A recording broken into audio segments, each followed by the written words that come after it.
प्राचीन भारत का इतिहास समझते हैं क्या है। प्राचीन भारत का इतिहास कैसे उत्पत्ति हुआ, इसके क्या स्रोत है। देखिए, प्राचीन भारत के 4 स्रोत हैं। किस स्रोतों से पता चलता है। देखिए, पहला स्रोत है प्राचीन भारत का इतिहास। प्राचीन भारत क्या इतिहास है। प्राचीन भारत के इतिहास में ये 4 चीज़ों से पता चलता है। पहला क्या है, पहला है इतिहास के विषय में जानकारी 4 तरह से प्राप्त होती है। स्रोत है पहला धर्म ग्रंथ है, दूसरा क्या है ऐतिहासिक ग्रंथ है, विदेशियों का विवरण एवं पुरातत्व का संबंध साक्षात। ये 4 तत्व हैं जो इतिहास को स्रोत बताता है। कौन कौन, धर्म ग्रंथ, इतिहासकार, ग्रंथ विषयों का, विदेशियों का विवरण एवं पुरातत्व। देखिए, धर्म ग्रंथ क्या है। धर्म ग्रंथ जो है ऐतिहासिक ग्रंथ के मिलने वाली महत्वपूर्ण जानकारी है। भारत का सर्वप्राचीन ग्रंथ वेद है। भारत का क्या है, धर्म ग्रंथ क्या है, वेद है। वेद है जिसे संकलनकर्ता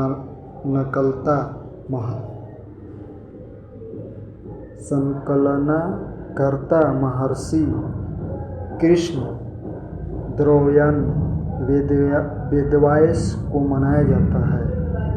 वेद वसुवैध कुटुम्बकम का उपदेश देता है। भारतीय परंपरा वेदों को नित्य और औषधि पौरुपेयस मानी जाती है। वेद में 4 तरह के होते हैं। कौन कौन वेद कितने होते हैं, 4 वेद होते हैं। कौन कौन, त्रिंगवेद, यजुर्वेद, सामवेद और अर्थवेद। 4 वेद 4 प्रकार के होते हैं। कौन कौन, त्रिंगवेद, यजुर्वेद, सामवेद, अर्थवेद। अब देखिए 4 वेद होते हैं। 4 वेद के हम आपके बारे में बताते हैं। पहला वेद क्या है, त्रिंगवेद। त्रिंगवेद में क्या होता है, त्रिंगवेद के क्रमबद्ध है। त्रिंगवेद के बारे में त्रिंगवेद क्रमबद्ध ज्ञान के संग्रह को ऋग्वेद कहा जाता है। इसमें 15 मंडल 1000 सूक्ति है, यानी 10 मंडल है और 1028 क्या है आपको सूक्त है। वार्षिक पाठ के 11 सूक्तियाँ हैं एवं 10,462 क्या है ऋचाएँ हैं। इसी वेद के दृष्टाओं के पढ़ने वाले ऋषि को क्या कहा जाता है, इस ऋषि को होत्रित कहते हैं। इसे वेद से आचार्य के राजनीतिक प्रणाली, इतिहास एवं ईश्वर की महिमा के बारे में जानकारी मिलती है। यहीं से क्या भगवान की महिमा की जानकारी मिलती है। विश्वामित्र क्या बोलते हैं, विश्वामित्र द्वारा रचित ऋग्वेद के 3 मंडल में सूरज देवता। देखिए, जो विश्वामित्र थे एक लेखक थे, तो ऋग्वेद को लिखे थे। किसको रचयिता है, ऋग्वेद के रचयिता कौन है, विश्वामित्र। ऋग्वेद के रचयिता विश्वामित्र है। ऋग्वेद के रचयिता कौन है, विश्वामित्र। 3 मंडल में सूरज देवता को बड़ाई किए हैं। जो सूरज होते हैं उनको बड़ाई किए हैं। सावित्री की समर्थित पद्धति की गायत्री मंत्र है। इसे 9वें मंडलों में देवता सोमे का उल्लेख है। इसमें 8वें मंडल के हस्तलिखित त्रिचकों को खिल कहा जाता है। क्या कहा जाता है, खिल ले। चतुर्थी समाज की कल्पना का आदि स्रोत ऋग्वेद के 10वें मंडल के तृण पुरुषोक्तों को, जिसके अनुसार चार वर्ण मिलता है, जिसके अनुसार ब्राह्मण, क्षत्रिय, वैश्य तथा शूद्र। देखिए उस समय जाति 4 मिलते थे। कौन कौन? एक थे ब्राह्मण जो पंडित कहा जाता है, क्षत्रिय और वैश्य और शूद्र जो नीचे स्तर को जो समझते थे। आदि पुरुष ब्राह्मण के क्रमशः मुख, भुजाओं, जंघाओं और चरणों से उत्पन्न हुआ है।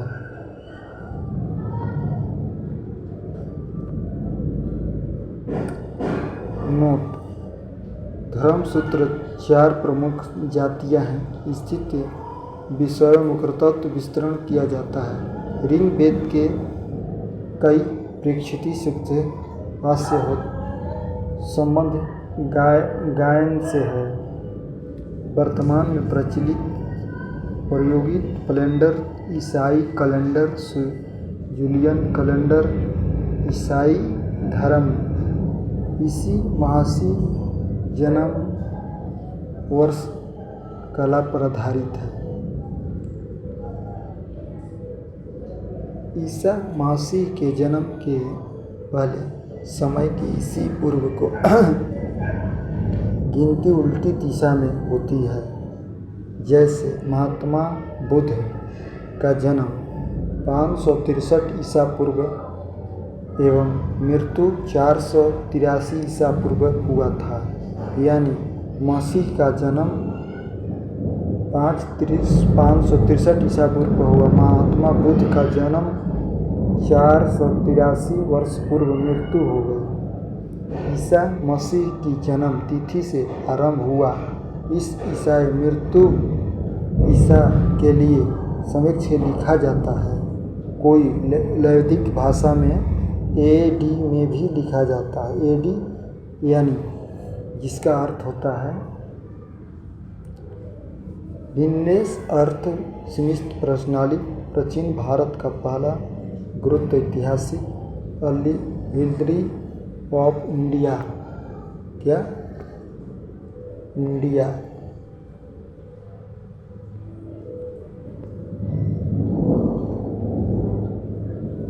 विवरण का अर्थ होता है प्राचीन भारत का पहली संविधान इतिहास। अर्ली इंडियन का 1904 ईस्वी में तैयार किया। पुस्तक एक इतिहास के भाग में लिखा है। सिकंदर का आक्रमण वर्णित है। इसमें भारत स्वेच्छा शासन वाला देश कहा जा गया है, जिसे ब्रिटिश शासन की स्थापना से कभी राजनीतिक एकता का अनुभव नहीं हुआ था। उन्हें लिखी है जब हमारे देश में अंग्रेज आए उसने अपना व्यापार करने के संबंध में, लेकिन यहाँ पर अपनी राजायसी चला रहे।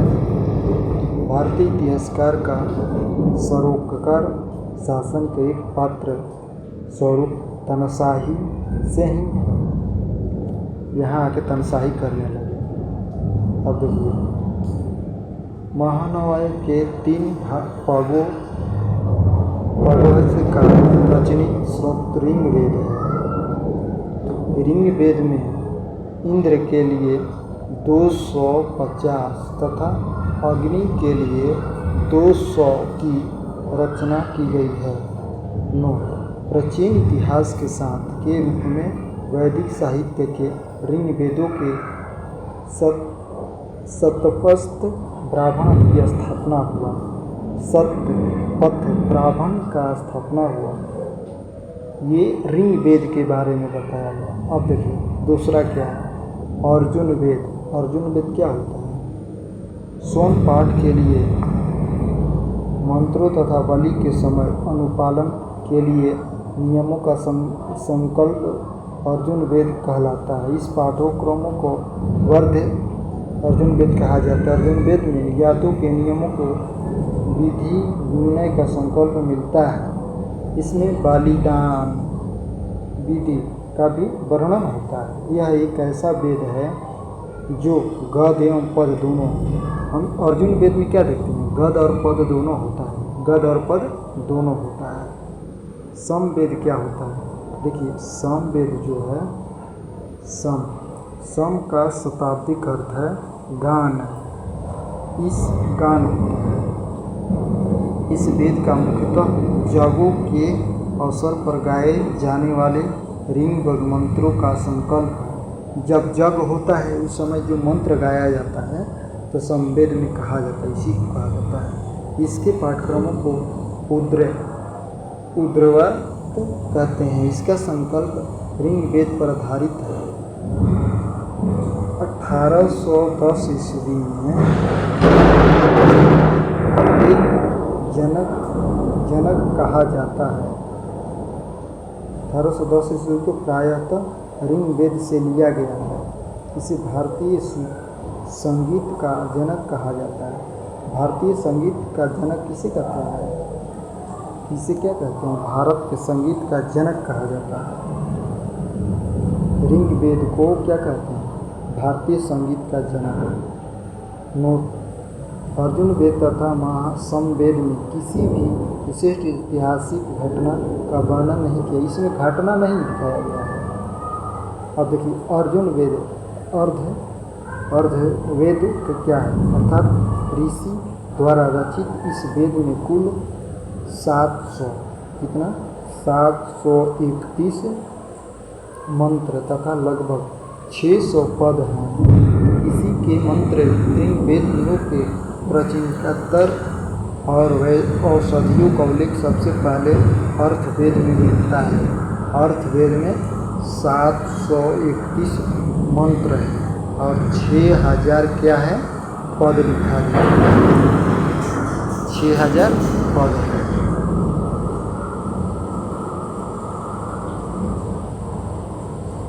अब देखिए, ऐतिहासिक दृष्टि से अर्थ में महत्व का इसी बात है।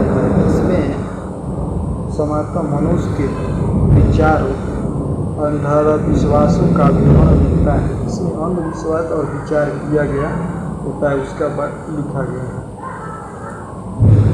पृथ्वी प्रति सूचना में माना जाता है। मानव जीवन के सभी पक्षों, गृह निर्माण, देखो घर जो बनता था, घर निर्माण, कृषि की उन्नति, व्यापारिक मार्गों का गहना बोझ, रोग विवरण, सामान्यतः विचार तथा राजवक्ति राजा का चुनाव, बहुत से वनस्पतियों एवं औषधियों का वशीकरण, रियासती मातृभिष्टि, स्वादि का विवरण दिया गया है। कुछ मंत्रों में जादू टोने का भी वर्णन है। अर्थवेद में परिस्थिति के कुरुओं का राजा कहा जाता था। किसको? कुरुओं को राजा कहा जाता था। कुरु देश के सदृश अच्छा चित्रकार मिलते थे, चित्रण थे। इसमें सभी समिति प्रजापति को 2 पुत्रियाँ कहा जाता था। वेदों का भी कई शाखाएँ हैं। वैदिक अध्ययन और वैदिक से जुड़े भिन्न दृष्टि के प्रगति करती है। शाखा ऋग्वेद से जुड़ी एकमात्र जीविका शाखा है। अर्जुन वेद को शुक्ल अर्जुन वेद और कृष्ण शुक्ल वेद शाखा में बांट दिया गया है। मध्ययी कारण शुक्ल अर्थात वाजसेन सहित की गई।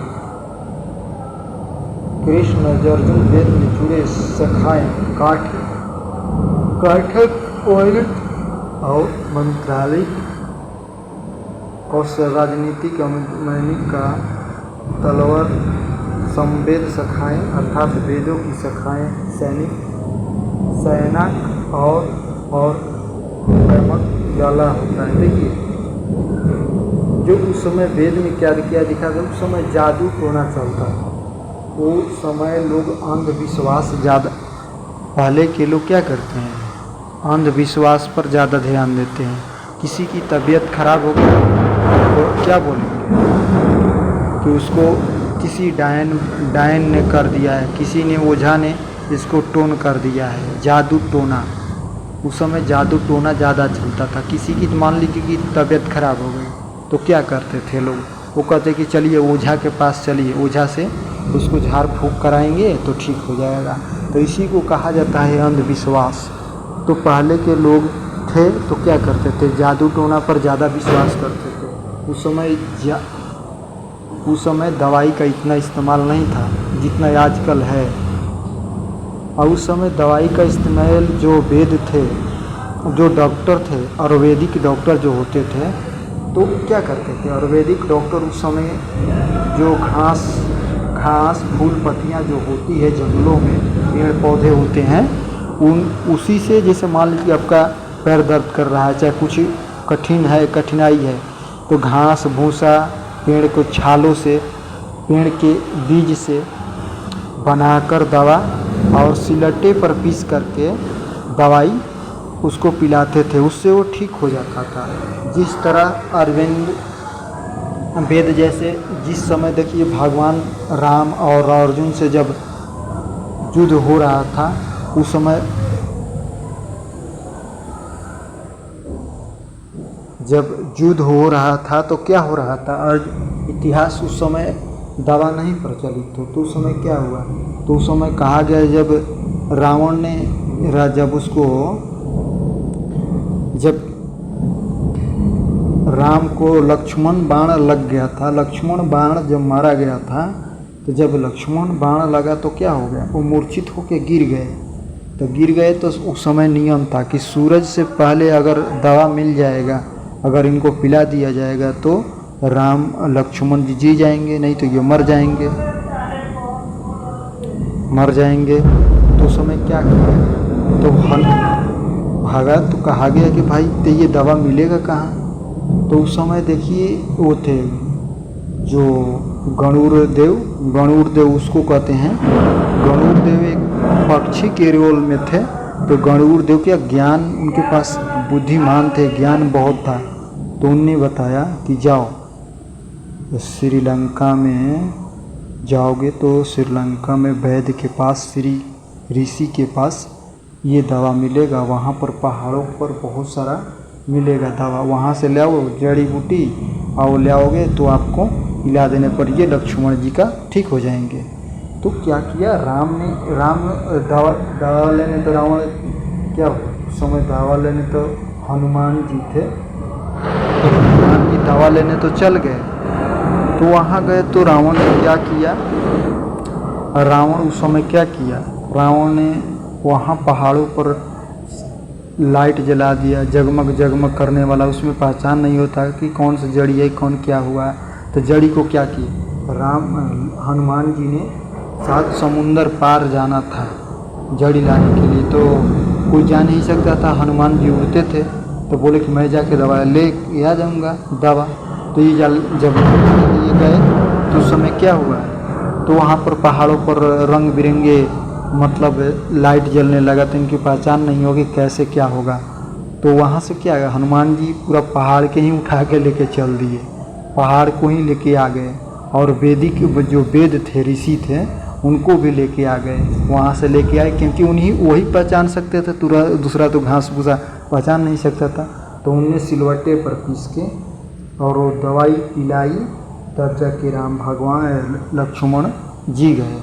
और सूर्योदय होने से पहले लेके आना था जड़ी बूटी। तो उस समय पहले से भी इतिहास इसी तरह इतिहास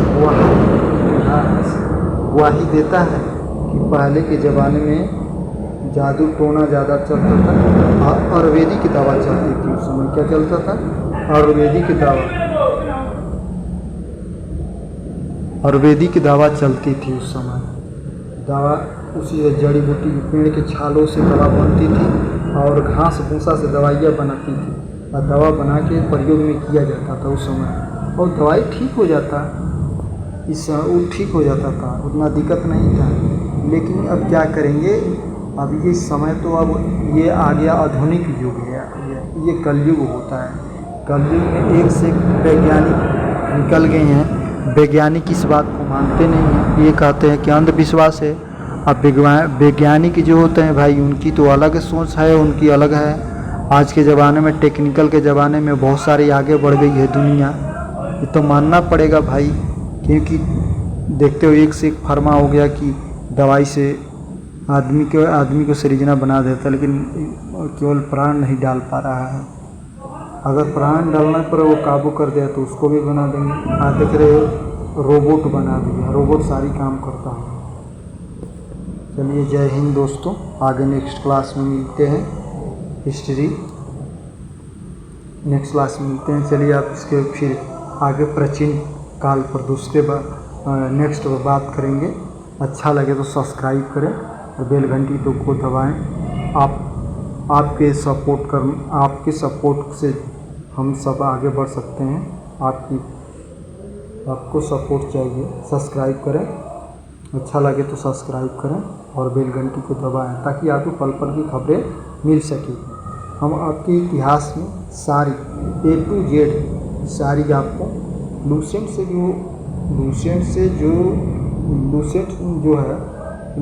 से आपको सारी जानकारी दूंगा। A to Z इतिहास, भारत का इतिहास जो है आपको लूसेंट से सारी जानकारी हम देंगे। अब देखिए अब क्या हुआ।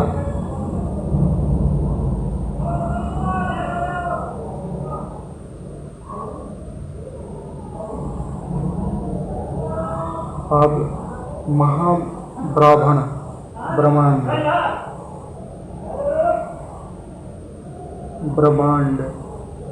ब्रह्मांड थे। सबसे प्राचीन वेद क्या है? ऋग वेद है। क्या है? ऋग वेद। सबसे बाद का वेद अर्थवेद है। अर्थवेद।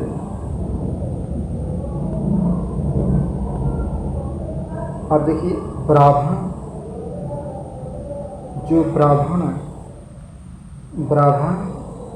अर्थात उपस्थिति थे। साहित्य के पश्चात ब्राह्मणों और अणुओं को वनस्पति का स्थापना हुआ।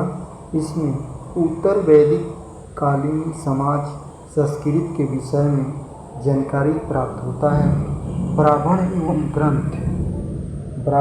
ग्रंथ वैदिक साहित्यों की व्यवस्था करने के लिए गद्य में लिखते थे। प्रत्येक साहित्य के अलग अलग ब्राह्मण ग्रंथ होता था जिसमें सारण दिए गए हैं। देखिए वेद में क्या होता था? वेद अलग था और ब्राह्मण ग्रंथ अलग था। वेद में क्या क्या आता है? ऋग्वेद, अर्जुन वेद, सामवेद, अर्थवेद, ये 4 वेद आते थे। ब्राह्मण ग्रंथ में क्या आता था? अथर्ववेद, कौशोतिकी और तैत्तिरीय, सत्रपथ आता था, पंचदश और गोपथ आता था, ये आता था। इस ब्राह्मणों के ग्रंथों में हमें परिस्थिति के बाद अर्थात विमसार के पृथ्वी की घटनाओं का ज्ञान होता है। अथर्ववेद में राजनीति विशेष का नियम एवं कुछ प्राचीन राज्यों का नाम दिया गया है। सर्वप्रथम गंधधार, सलकौल्य, कुरु, पंचाल, कौशल, विदि आदि राजाओं का उल्लेख होता है। वैदिक साहित्य में ऋग्वेद बाद सतपथ का ब्राह्मण का स्थान है। अरण्य में यज्ञ से जुड़े कर्मंडों, दशाओं एवं प्रतीकत्वों का अस्तित्व होता है। उपनिषदों की संख्या 108 है, जिनमें 13 को मूलभूत वनस्पति का विवरण में रखा गया है। इसमें यज्ञ, जुड़े दर्शनों, विचार, शरीर, ब्राह्मण तथा आत्मा तथा ब्राह्मण की व्यवस्था की गई है। अब देखो स्त्रियाँ क्या करता था, लोग सर्वाधिक गिरी हुई है। इसी वेन साहित्य से प्राप्त होती है। इसमें जुआ और शराब की भौतिकी स्त्रियाँ को पुरुषों का तीसरा मुख्य दोस्त बताया गया है। कहने का मतलब है कि स्त्री जो है उसको लोग जुत्ती के समान समझते थे। स्त्रियाँ के सर्वप्रति गिरी हुई, मतलब औरत को नीचे गिरी हुई जुत्ती के समान लोग समझते थे पहले के ज़माने में। गिरी हुई स्थिति मांत्रिक साहित्य से प्राप्त होती है, जिसमें जुआ और शराब की भांति स्त्रियाँ को पुरुष की तीसरा मुख्य दोस्त बनाया गया। देखिए, फर्स्ट स्थान पर तो उस समय में क्या जुआ कहते हैं कि जुआ आज का है। अरे भाई, जुआ आज का नहीं है, जुआ पहले भी लोग खेलते थे। जुआ कहते हैं कि जुआबाज है, ताश खेलता है, जुआ खेलता है। तो जुआ आज से नहीं है, जुआ सदियों से है। पुराने के लोग भी जुआ खेलते थे। तो उस समय क्या करते थे? जुआ खेलते थे।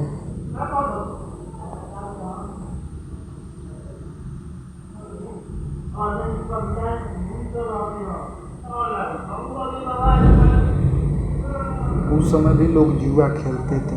तो जुआ फर्स्ट स्थान जुआ को रखे। दूसरा स्थान क्या रखे? शराब को। शराब भी लोग पीते थे, मदिरा होता था। जैसे गांव में आप देखे होंगे कि महुआ को चुआ कर दवाई शराब बनाया जाता है। जैसे भात को सड़ा कर समुन झारखंड में बनाया जाता है, जिसे माड़ी बोला जाता है। उसी तरह पहले परंपरा थी, बनाते थे दारू, शराब। और तीसरा स्थान क्या है? स्त्रियाँ को रखते थे, जैसे वेश्या के रूप में रखते थे। इसको मानते थे नाच के तौर पर रखते थे, नृत्य के तौर पर रखते थे। इसको लोग पहले से ही करते आ रहे हैं। स्त्रियाँ को नीचे गिरी हुई समझते थे और इसको क्या तीसरा स्थान दिए थे। स्त्री को अपना दोस्त क्या दिए थे? तीसरा स्थान। पहला दोस्त क्या था? जुआ। दूसरा दोस्त क्या था? शराब। तीसरा दोस्त स्त्रियाँ थी। सर्वप्रथम ब्राह्मण से स्त्रियाँ को पुरुष की अर्धांगिनी कहा गया है। और ब्राह्मण में क्या कहा गया? स्त्रियाँ जो है पुरुष का अर्धांगिनी है, यानी आधा अंग है। स्मृतिक ग्रंथियों में सबसे प्राचीन पुरानी मनुस्मृति मानी जाती है। यह शुक्ल काल का मंत्र ग्रंथ है। नरद स्मृति गुप्त युग है। विषय में जानकारी प्राप्त करें। वेदांग एवं सूत्र मंत्र। वेदों के भली भांति समझने के लिए 6 वेदांगों की रचना हुई है। ये देखिए, वेद के समझने के लिए क्या क्या 6 मंत्र की जरूरत पड़ा है। शिक्षा, शुद्ध उच्चारण, अनुकल्प, कर्म, कंठ, विधि, निरूपण, शब्दों को व्यक्तित्व का संतरण, व्याकरण, छंद एवं ज्योति।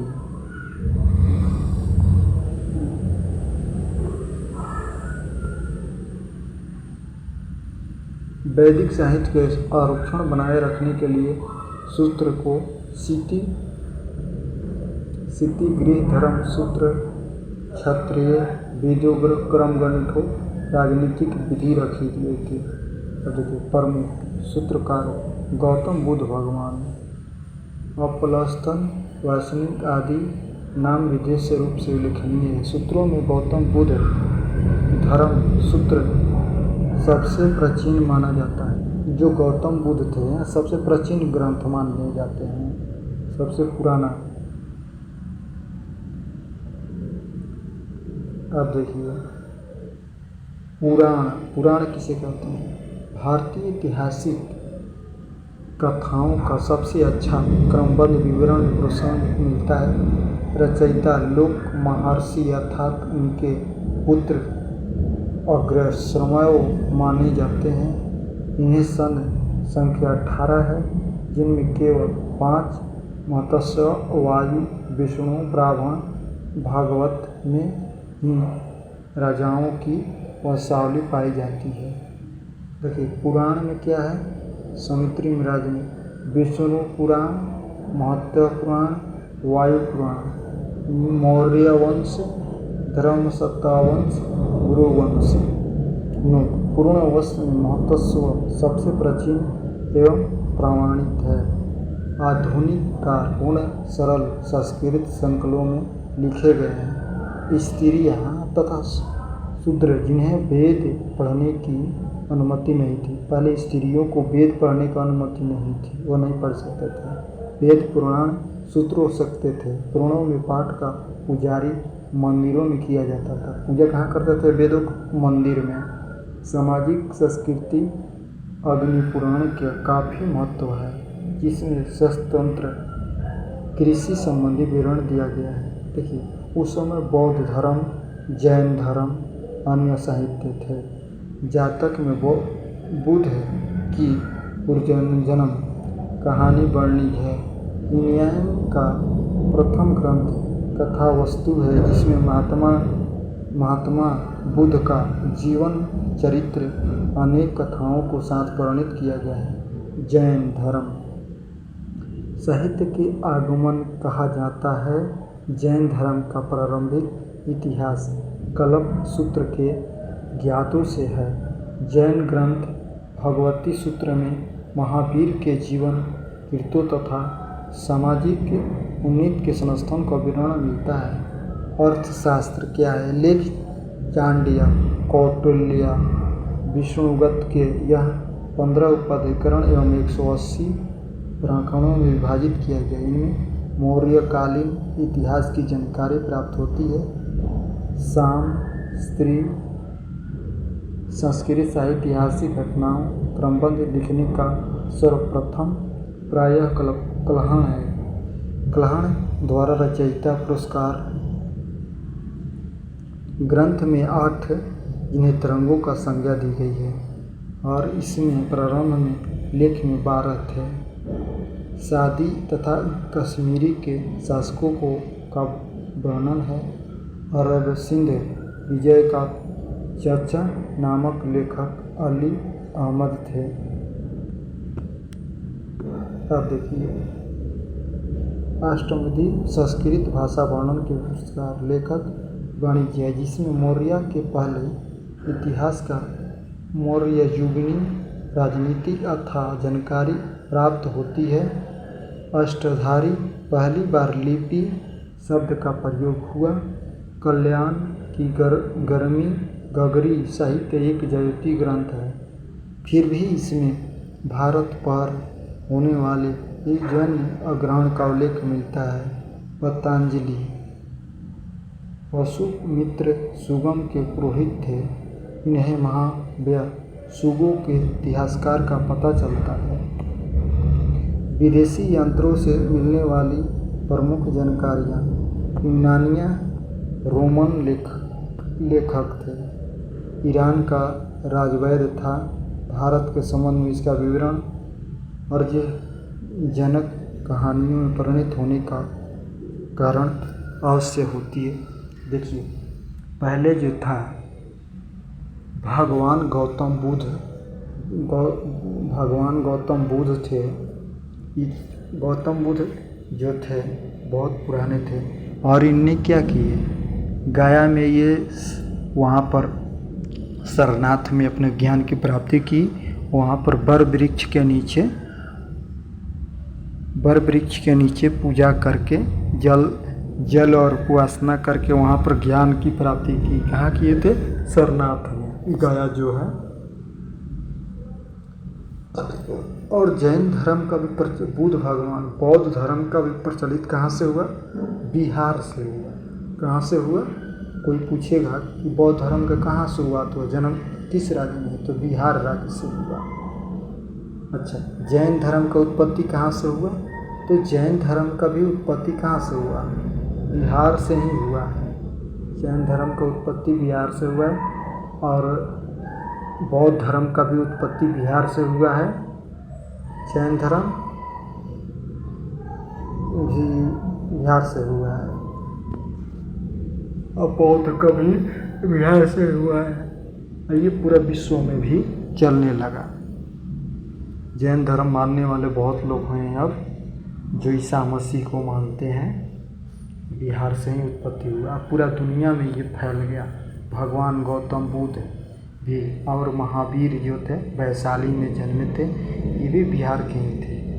ये बहुत पुराना वेद है। ये करीब की